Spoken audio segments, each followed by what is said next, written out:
over here for when we actually do it. You feeling okay? Yeah. Awesome. It's going to be great. All right. So, let's see. Still don't see it for some reason. I don't know why. Should be there. It's live on my feed. Is it? Yeah. Okay, that's really interesting. Um, so you're live. Oh, there it is. All right. See, this is how I end up with minutes of silence because I'm like, there's nothing happening. The other person's like, it's happening. So we're doing it. This is great. But I need to see it. And for some reason, don't. All right. Give me one more second here. Just going to check on the general stream. There it is. All right. That's what I wanted. That's what I wanted. All right. Fantastic. So I want to be able to see who's on, who's watching. Usually the first one is Diana. She's my most dedicated follower. All right. Fantastic. So we are live. That should be working. Let me do a quick sound check. There it is. All right. Great. All right. Very, very cool. So thank you everyone for tuning in this week to So Ask Us. I'm really excited. I know I say that every week, but I'm really excited for a couple of reasons. We're talking to Jacob Macko, who is one of the foresters with Cowls, for whom I also work. And I have been sort of low-key bugging Jake to come on here or make me videos or, you know, something, because the information that you always share with me is so interesting. It's so fascinating. It's stuff that, you know, you just can't know if you're not in the world of sustainable forestry. And so Jake finally agreed to do it, which is great. Finally. I'm so psyched. Thanks for doing this. Sure. I'm glad I can be a part of this week's So Ask Us. Yeah, it's really, really great. And so I think the reason that I'm psyched for you to be on is because, you know, I'm sure there are people out there who know that W D Cowls does a lot. So forestry is one part of it. My job in placemaking is one part of it. Cowls Building Supply is under that umbrella. That's a part of it. So, you know, you and I are colleagues, but our jobs are usually very separate. And so the times that I've gotten to kind of intersect with you and hear about things that you're working with, I just am always blown away. And so I'm psyched that you're willing to come on and share with people, because I think people are really curious. And there are so many people in the North Amherst community, in the Amherst, in the Valley community, who spend a lot of time outside. They spend a lot of time in the woods. And so this info is great. But I want to start at the beginning, at your beginning a little bit, and the genesis of your interest in this. You're an alum of UMass in their natural resource conservation program with a concentration in forest ecology. How did that come to be? I guess quickly going back, my grandfather went to UMass in the 50s when it was more of an agricultural school, and he studied horticulture. So when I was really young, we'd go out in his woodlot behind his house, and he would show me all the different plants and trees. Whoa. And, yeah, it just kind of got me interested there. And then I knew I wanted to work outside. I guess I was a little unsure what direction, but I started at UMass in the environmental science program, and then my advisor was a forestry professor. So he could tell I was interested and kind of directed me towards the forestry path, which I'm really thankful that he did that. That's so awesome. So you kind of like drilled in on what the heart of your interest was.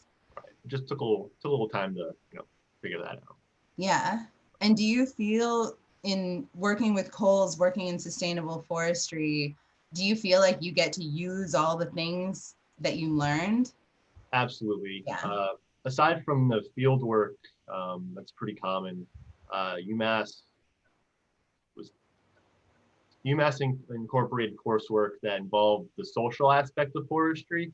Yeah. And at the time, not knowing how the industry worked, I didn't find it that useful. But as I'm, 6 years into it now, working for a private landowner who owns timberland surrounding, single family homes, neighborhoods, Yeah. The recreationalists that I come across on close property, really made that education valuable. I have the appreciation now of kind of the social aspect of my work and, the implications. Yeah. So.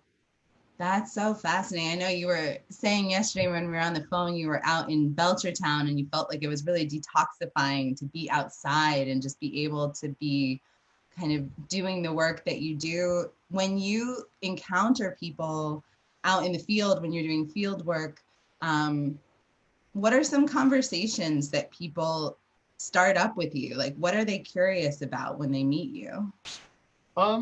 Usually the first question is, what am I doing? Who is this guy? In my woods. You're like, these are my woods. They're no one's woods. Who is this guy and what is he doing? And usually it's always a friendly conversation. Because I'm always interested in what they're doing. Yeah.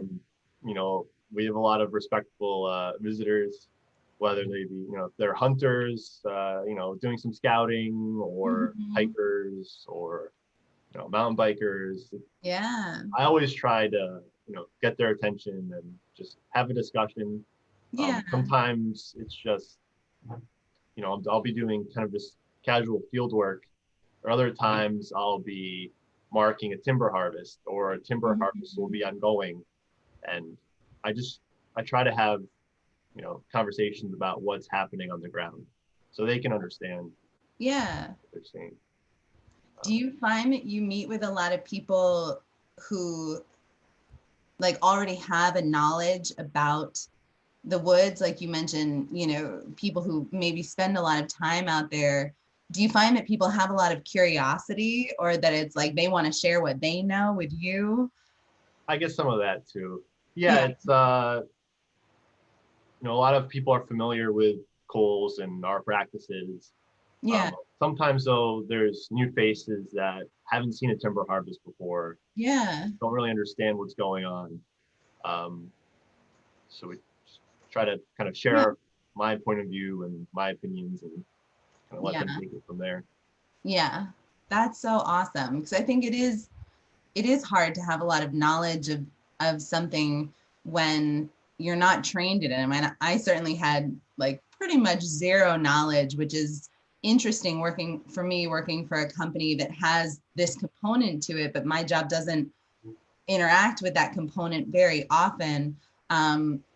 So if you would, and I know you and I talked before we jumped on about just saying at the outset that you are sharing your opinions, your perspective, and you're on here as, an employee of Cowls, certainly, but also as someone who is educated and experienced and works in this field. Can you share a little bit when you say practices, because there are a lot of different ways to go about forestry. So what practices are employed in your position? How does Cowls go about that? So to start off, I think it might be better to kind of describe the timberland first and then practices after. That would be awesome. Yeah. So Cowls is the state's largest private landowner. Cowls owns over 10,000 acres in 4 counties across 30 towns. Yeah. The smallest parcel we manage is 10 acres, and the largest is 2,800 acres. Wow. And that's spread out over different sites, different habitats. Every property is unique in its own way, and that's great. Keeps my job different. I'm always it's always variable, and it helps keep the land, it's diversified too.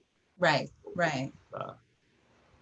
That's a benefit from having Yeah. Land spread out versus having just one tract of land. Right. So you're dealing with different species, different wildlife, different weather patterns, right? I mean, something that touches down in one place or a disturbance in one place isn't necessarily something you're dealing with somewhere else. Exactly. Yeah. So in that sense, it's a benefit. Yeah. And a lot to keep track of. Right, a lot to keep track of. Yeah. Not every property is alongside the road. Sometimes they're set back, a mile or two down an old town road. And, right. Not always easy to get to. But yeah, the timberland is kind of spread out across 30 towns.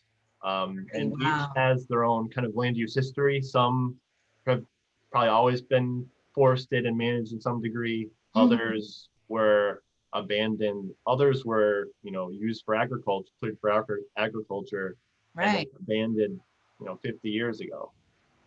So there's kind of that aspect too of how the vegetation is different. Yeah. And all of Cole's timberland is enrolled in the state's current land use program, Chapter 61. And, and with that land use program, every property is inventoried every 10 years. There's a management plan that's written that kind of looks at the property closely, the different forest types that make the property and the resources that are present. It really kind of takes a in-depth look at the property and past management, but also what can happen in the future. Right. And sometimes I'll come across a property and I don't think any improvements need to be made at the time. Maybe the trees that are present are all growing well. There aren't any, there isn't any concern for tree health. Just happy trees. I call it Bob Ross Forestry. Bob Ross Forestry. I love that. I love that. Just checking in. And I like to see that. Sometimes it's nice to just know that a property is healthy. Yeah. And sustainable. Yeah. But then there's other times where a property has issues like insect outbreaks, right, or other disturbances where we need to act unless, or we will either lose some trees or lose all the trees. Right. In areas. So if something is on a 10-year inventory cycle, how often in that decade are you actually physically going out and checking in with that growth stand? It varies. We like to get to every property at least once a year. Oh, wow. 10,000 acres. That's a lot. Yeah. Okay. Once a year. Okay. And we also rely on neighbors and recreationists too. Often we'll get phone calls saying, hey, I was hiking the other day and I noticed there was a stand of trees that were blown down. Sometimes that's something we won't know until that 10-year inventory occurs. So having the public out there keep an eye on things definitely helps us out. That's so awesome that people reach out and feel some ownership over the space and that they know they can reach out to you and get some information passed along. That's so awesome. So you were saying right before we hopped on, and you had told me this, I think when I first started, and I was blew my mind. So, the management plan and the inventory is being checked in with every decade, but the growth cycle of any given kind of tree is on average 80 to 100 years. So even though you're doing these check-ins, it might just be a check-in for 100 years. I mean, I can't even, what it made me think of is, when I was still working in Philadelphia, I was working on one project that had a 40-year turnaround. It was a development project. And even that, for me, I would sit in these meetings listening to people talk about the trajectory of this development project. And I was like, I can't even comprehend of what 40 years is. But that's what you're doing, is kind of having to just be a steward of something that you might never see, you might just. There's a reality to it. The trees that I'm growing now as saplings, I'll never see them in their mature state, in their kind of final forest product. Yeah, there is a reality to things. It's interesting. I'm managing forests that have been managed by the company for decades, sometimes centuries. And I'm, working with the good forestry that, foresters before me have in land, in the landowner, the generation at the time. I'm benefiting from that, but I also have a responsibility to keep the momentum going. I work for 9th generation owners, but I have to keep in mind the 10th generation that managing in the future. So there is, I have to think about. There's a responsibility there. Right. For sure. And use the 80 to 100 years. That's kind of the average time frame to grow a tree from a sapling to a size where it's a valuable forest product. Some trees can survive for only 50 years. Some trees can survive for hundreds of years. Right. Without interruption, without an issue. Yeah. Right. Okay. Right. So. Interesting. And I mean, this is going to be super cheesy. I'll just say that up front, but like, you're so plugged into the cyclical nature of nature, but like, but, I think it's something a lot of people, even people who sort of misunderstand Cole's approach to it, will talk about clear cutting, or they'll talk about, harvesting trees as the end of something. But one thing I've really recognized in talking to you is just how crucial the whole cycle is. I mean, when trees, when healthy grown trees come down, and are, harvested for timber or whatever the reason they come down is, that what it leaves, and I'm gonna pass this to you in a minute, I promise, because I'm like stumbling so much, but what it leaves is an important new habitat for other plants, animals. We hear a lot from people the concern over the wildlife that is forced to move on when that change happens, but at the same time, that's an important part of the whole wildlife ecosystem. So, I mean, how do you sort of hold all of that when you're, like, what does that mean to you when you're in the middle of a process with a certain area? It's a balancing act. Yeah. It's looking at the stand as it is today. Maybe it's a young stand that's kind of in its adolescence, that it needs more time to grow before you can do a thinning to remove, a light thinning to remove, undesirable trees. Or maybe the forest is, at a point where the trees are so old and overstocked and the competition is so high that the trees aren't really growing, or they're not vigorous anymore. Yeah. And you need to take a more aggressive approach. If you can't continue to grow those trees anymore, you need to focus on growing a new generation of trees. Sure, like any agriculture. Right, it's more complicated than that. Every situation is a little different, but it's a balancing act, really. Yeah. And Coles management, we usually try to grow 2 age classes of trees, so we can continue to grow an overstory of trees that are 80 to 100 years old and harvest it in a way that we provide enough resources, enough sunlight to reach the forest floor to grow a second generation of young trees.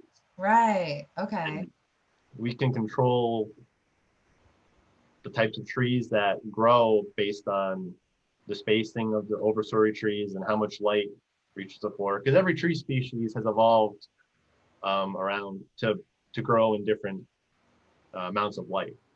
Okay. So like a black cherry or a white birch tree, they thrive with large amounts of sunlight. but a hemlock tree can survive in dense shade conditions. So there's a sliding scale, really, I guess. Yeah, a sliding light scale. In the relationship to how much light, is in the forest. Right. Forest floor. Right. And what about the wildlife? Like when you see, because when you're checking in with the tree, you're also checking in with everything that's happening in that space, right? So, I mean, as you watch wildlife move in and move through, like, can you describe one change that happens, like when an older stand is thinned or taken down and then those younger trees are growing in? What happens with the wildlife in that area? Right. Well, in Massachusetts, well, across New England, I guess I'll use birds as an example. Okay. Birds that depend on shrubland and young forest habitat, which is usually thick, dense, saplings growing together. Nothing you want to walk through. But we're losing that type of habitat. Just due to development, and farms aren't being abandoned anymore. I think that habitat forms once you leave a field to grow, to resort back to nature. Yeah. Usually saplings and grasses will form, and that type of habitat we really don't have in New England, or we have lesser of it. Interesting. So when I convert an older stand to a young stand, that does impact what wildlife utilize the habitat. Right. I understand that some wildlife can't utilize that and will kind of disperse. Yeah. But I've also seen, I've been on Cowls properties where I've seen birds that I've never seen before. Yeah. Just because that bird species is able to use that new type of habitat that I've created. Oh, interesting. Yeah, and some birds require different types of habitat in their life cycle. For example, the woodcock, which is a small game bird, he's kind of odd looking, has a long bill that he uses for collect earthworms out of the soil. They require 4 different types of habitat to complete their life cycle. Oh, wow. Yeah. And on multiple Cowls properties, I've, encountered them, in the woods where I've never seen them before. So I see firsthand the changes in wildlife and how they utilize. How they move through, yeah.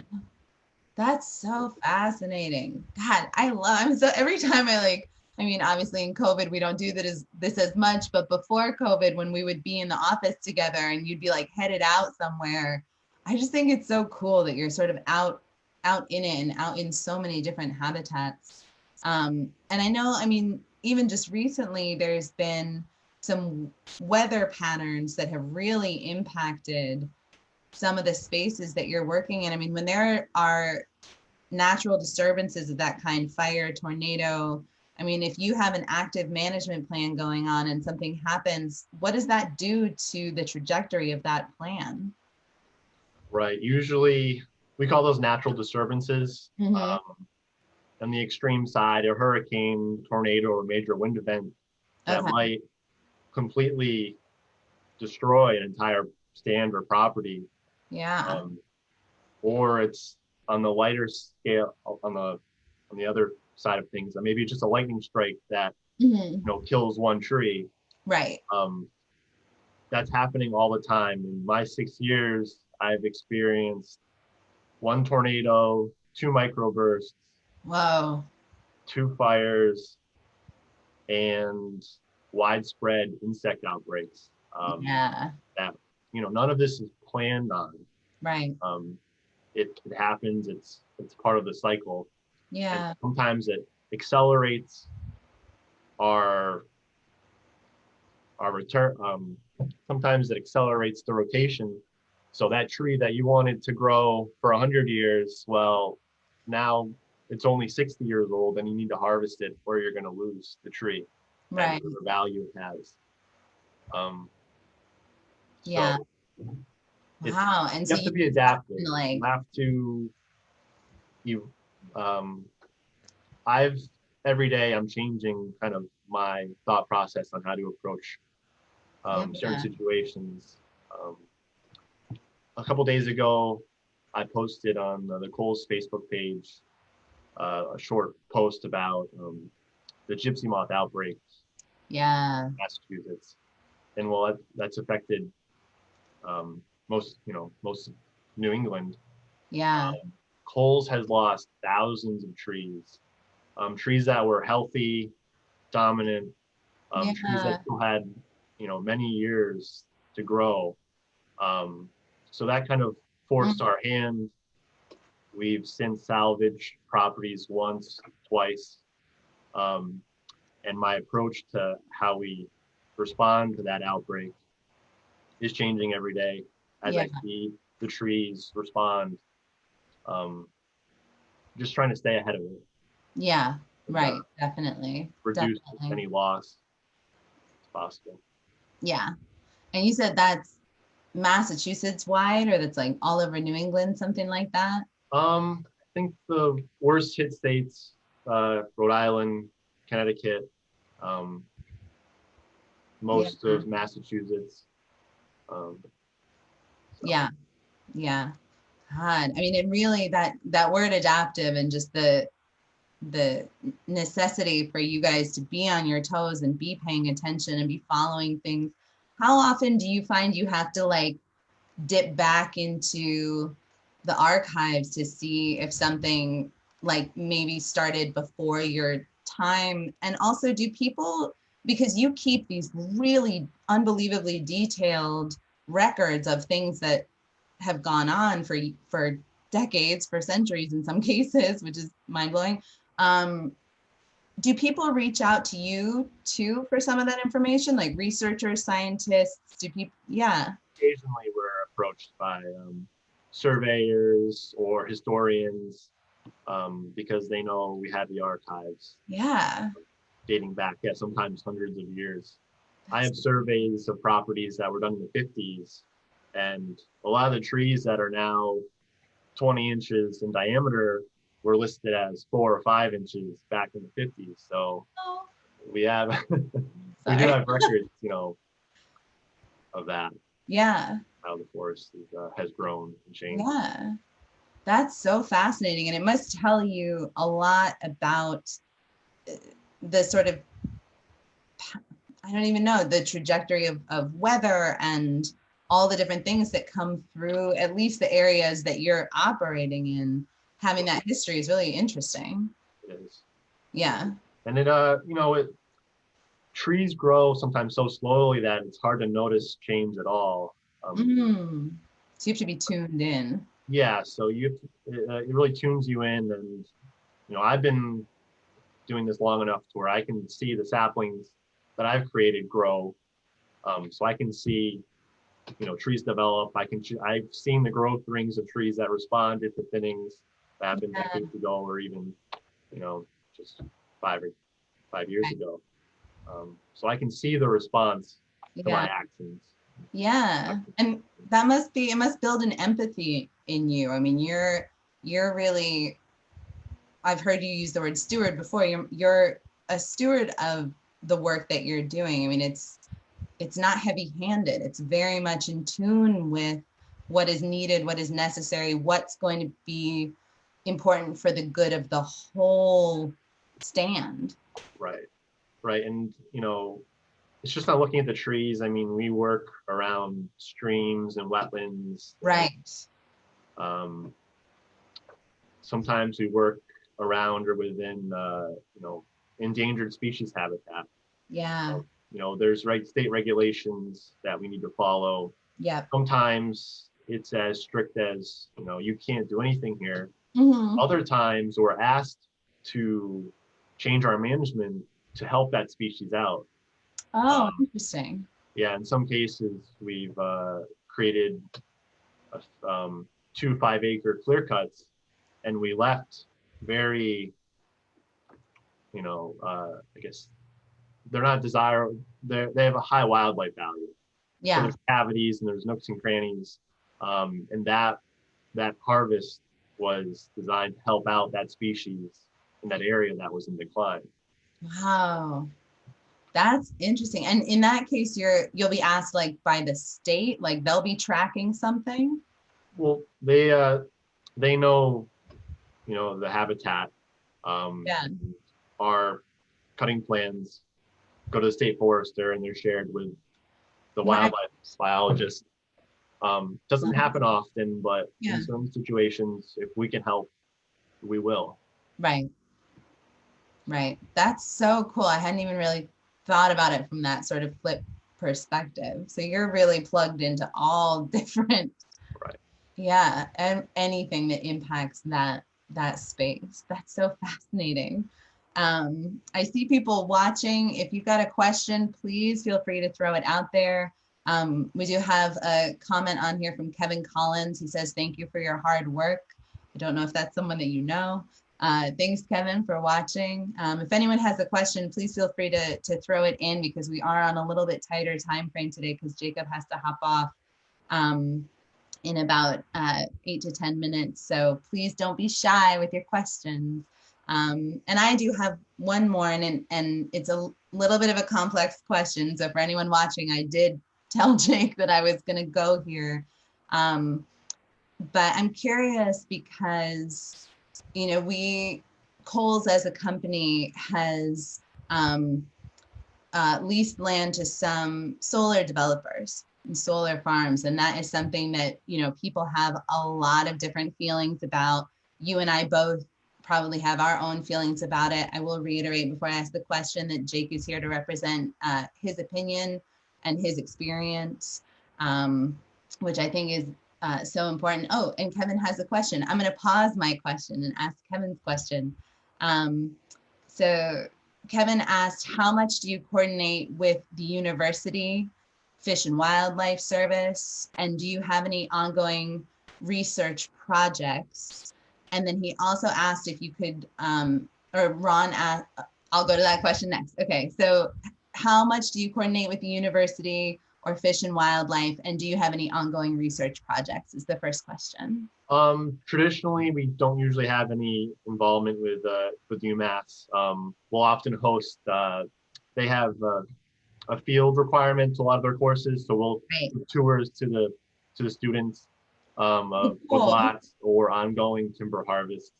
And we've been doing that for years, hosting those field trips. Yeah, and you'll go out with them and talk about things. Oh yeah, that's so cool.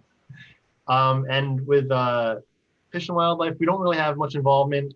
They do hold, so Cowls conserved 3,500 acres almost 10 years ago, and Mass Wildlife holds that conservation restriction. So anything that we do, they're notified 30 days in advance. And they have an opportunity to review and give input.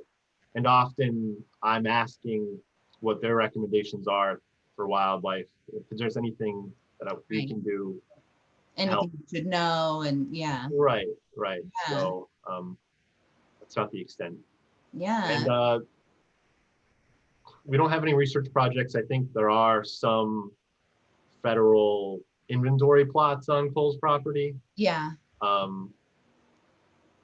And we're always eager to help anyone with a research project. Yeah, that's so awesome. I mean, I'm sure your knowledge is invaluable if someone's doing a big research project.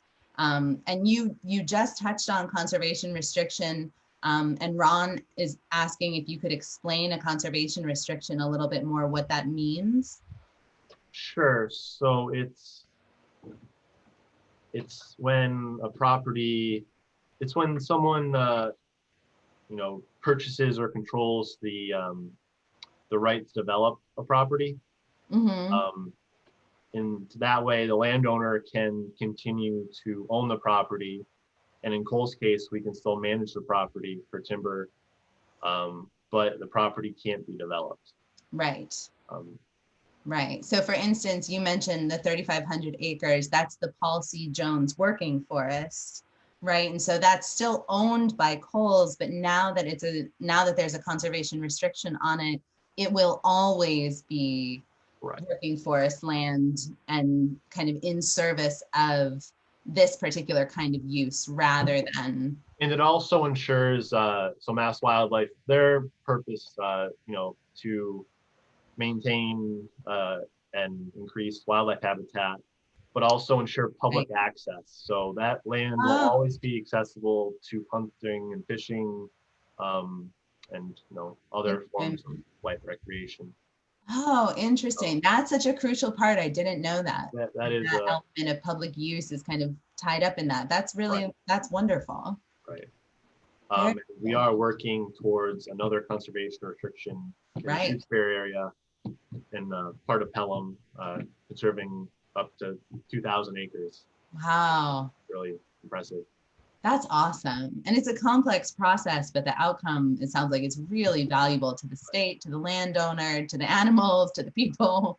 And it's really, it's thank you guys for wading through the complexities of that, because I think that is definitely one of the things for me that's been really interesting to wrap my head around as I've come to work for Cowls, is just how long ranging a lot of the thinking is. In a 9th generation company, we're in our 9th generation for a reason. And it's because that long view has been taken over and over again. And the conservation restriction, I think, is an example of that happening now. Right. It seems like every generation was diversified in their own way and evolved with the times. Right. Adaptability is kind of the code of the organization, which I really love. I think is such a good way to be in the world, because things are changing all the time.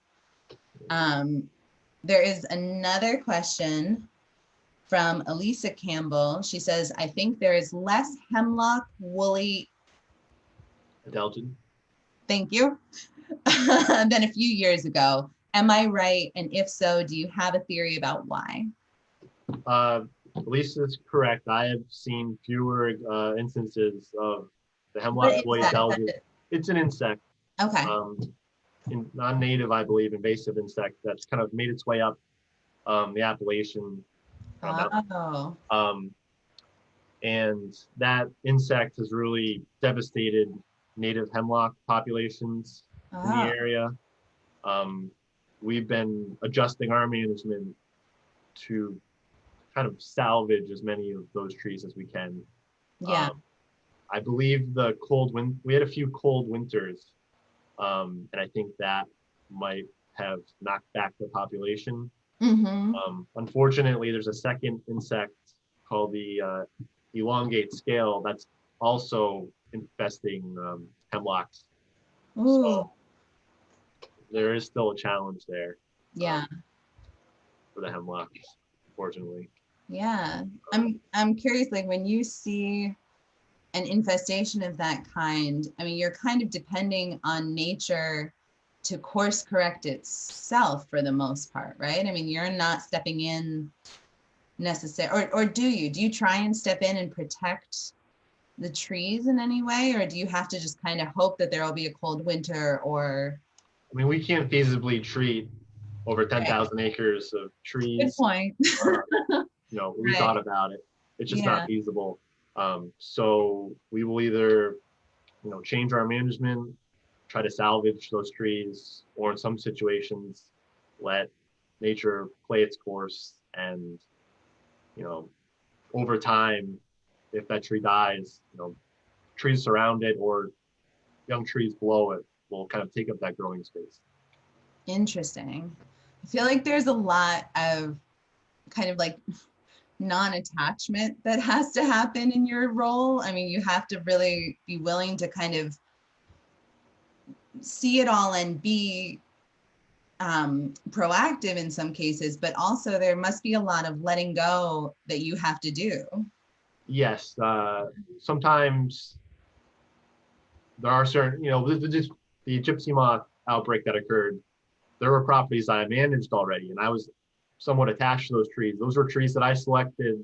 Yeah. Continue to grow, and sometimes beautiful trees, and to see them just killed off so quickly. Yeah. By an invasive insect was depressing, I guess. Yeah. Wasn't easy. Yeah. That's intense. That's a tough thing. You have a relationship there. Absolutely. I appreciate you sharing that.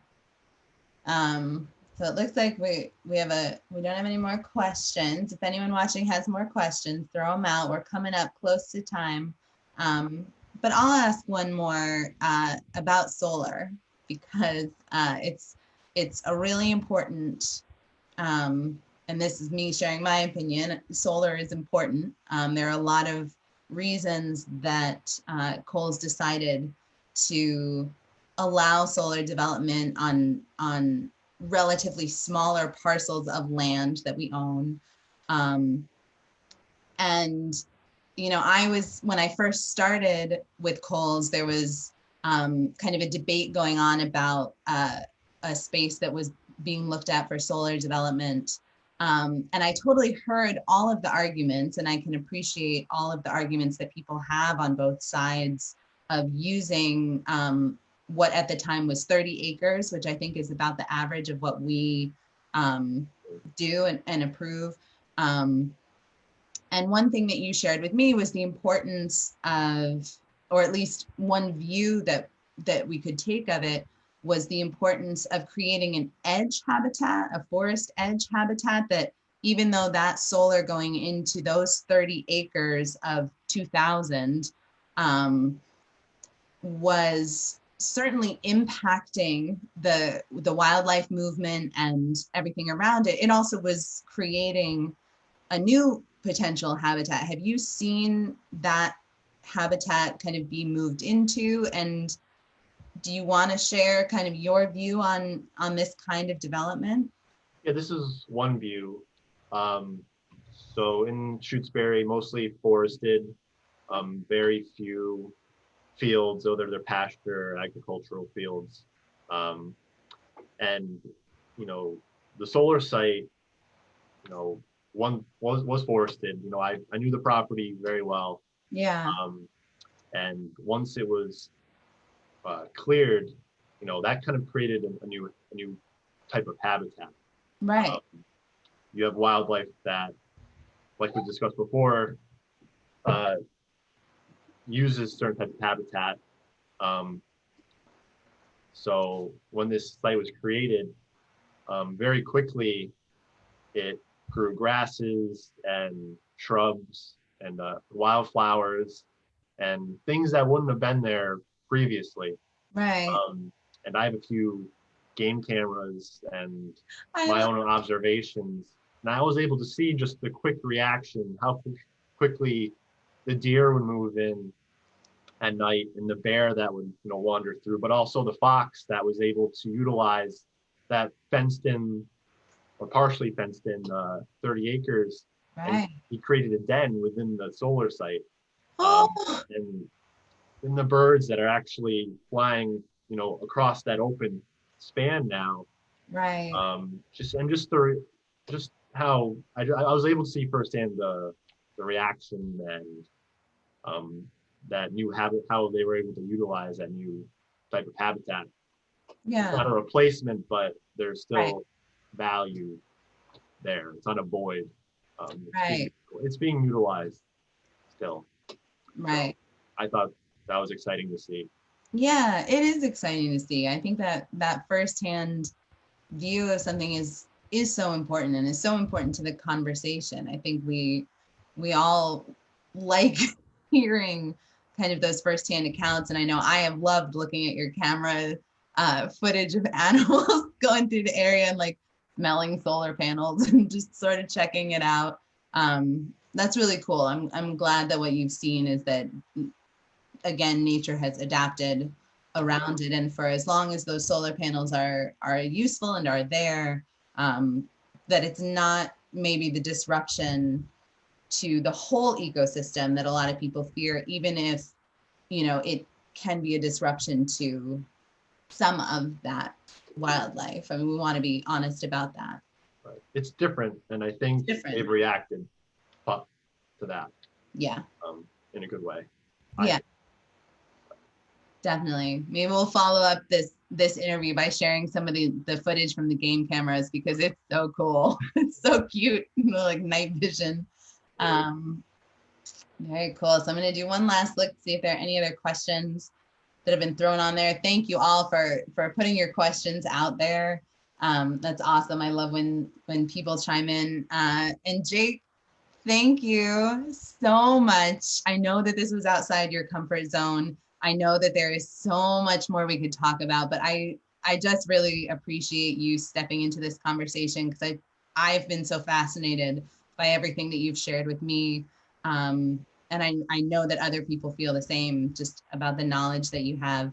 And I'm not going to stop bugging you to make me videos about your time in the field. But I will now stop bugging you about coming on the show. See, you totally, you checked it off. Yeah, thanks for inviting me. This went by much faster than I thought. And there's still so much more that I talk about. So maybe we can do a second episode. Oh my God. Everybody saw that. Everybody just saw him say that, right? Right? We're going to do a follow-up. I agree. There's so much. And I feel like you explain things really clearly. At least for me, I feel like I really understand where you're coming from. And also just, I think you do a great job of holding a lot of different variables and perspectives at once. That's not easy to do sometimes.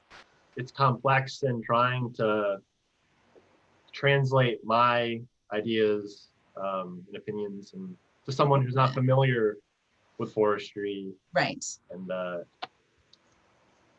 it's challenging, but I enjoy it. And look forward to sharing my opinion with more people. Yeah, that's so awesome. Well, I look forward to having you back on the show. Thanks, Anna. Awesome. Thank you so much. I hope you have a great rest of your day in the field. You too. Bye. Bye.